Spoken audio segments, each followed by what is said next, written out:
Avant d'arriver à la ville minière de Butte, nous arrêtons après le lac Paulson, au National Bison.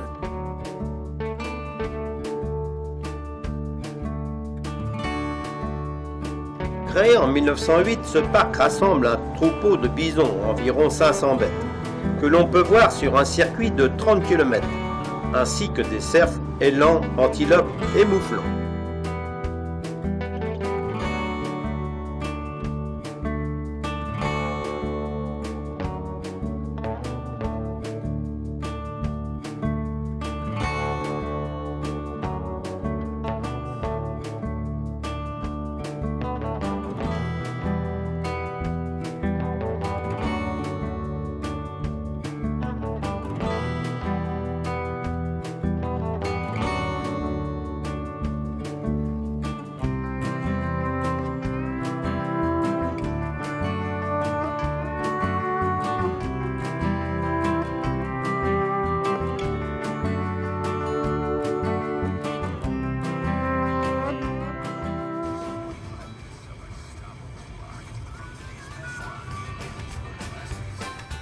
Descendant vers le sud-est, nous arrivons à Butte. Cette cité fut surnommée la colline la plus riche du monde au XIXe siècle. Pendant 120 ans, la ville édifia sa fortune avec ses mines de cuivre, environ un tiers de la production des États-Unis, ses gisements d'or, d'argent, de zinc et de manganèse. Elle attira des milliers de prospecteurs qui se regroupèrent en quartiers d'origine, Little Italy, Shanhaiten, etc. Aujourd'hui endormis, certains quartiers se délabrent inlassablement.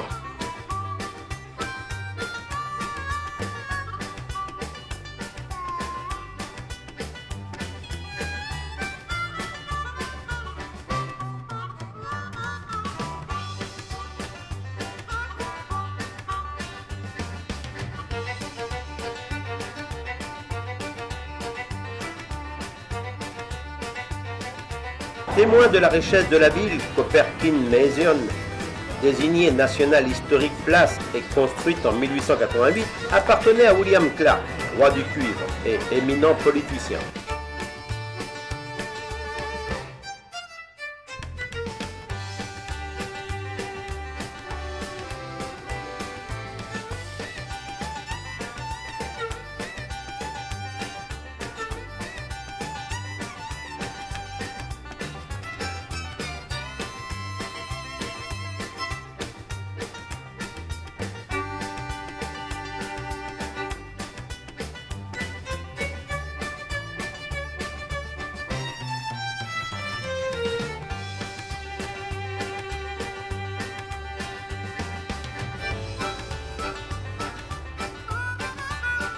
Distant de 320 km, nous nous dirigeons vers la ville d'Idaho Falls.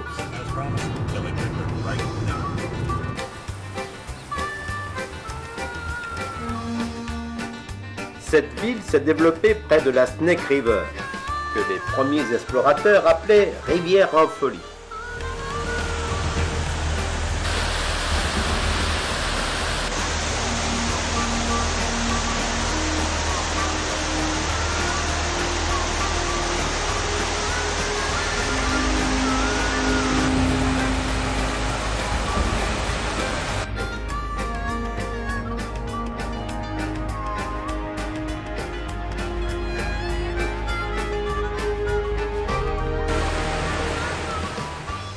Idaho Falls était aussi une cité minière, et une fois les mines épuisées, elle devint le cœur d'une zone agricole prospère, allant de la pomme de terre au miel.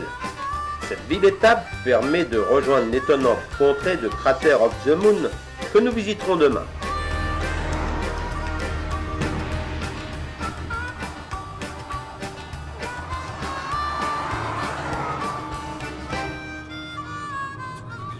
Aujourd'hui, direction Twin Falls, mais auparavant, nous nous arrêterons au parc Crater of the Moon.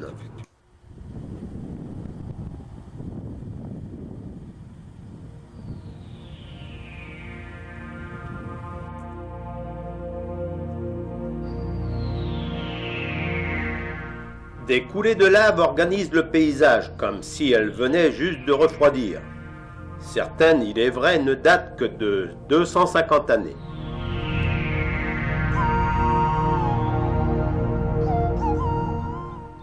Aride et désolé, il s'étire à l'horizon en vagues pétrifiées de couleur grise et noire, scintillant d'incroyables nuances bleutées.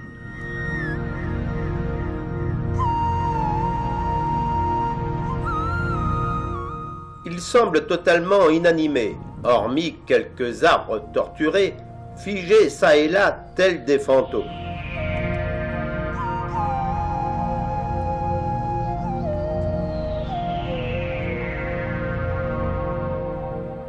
Pourtant, la flore et la faune y sont riches et variées.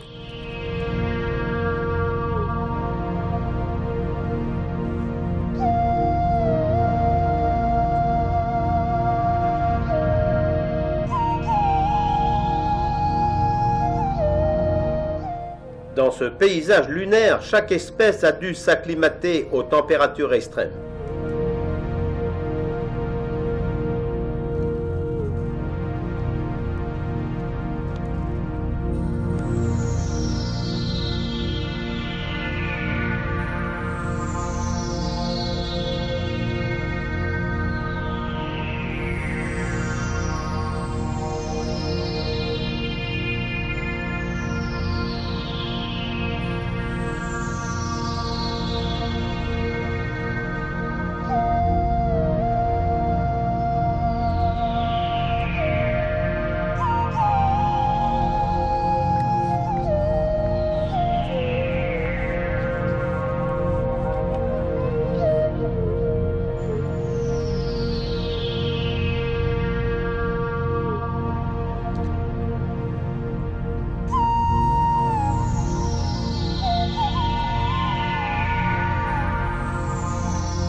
Nous marchons sur un plancher qui par endroits s'est effondré, laissant apparaître des tunnels.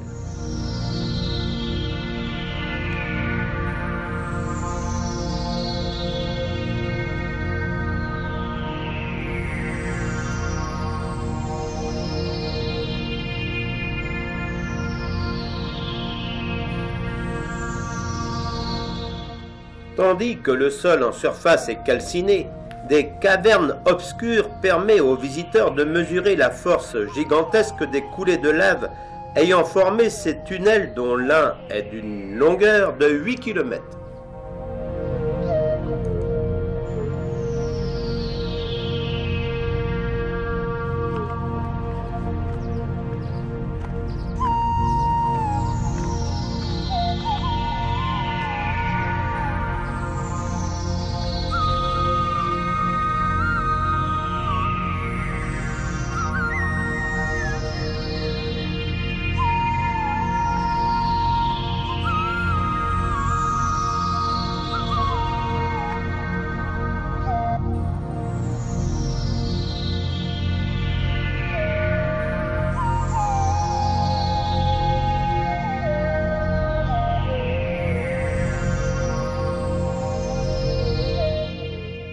Ce parc servit de base d'entraînement aux premiers cosmonautes.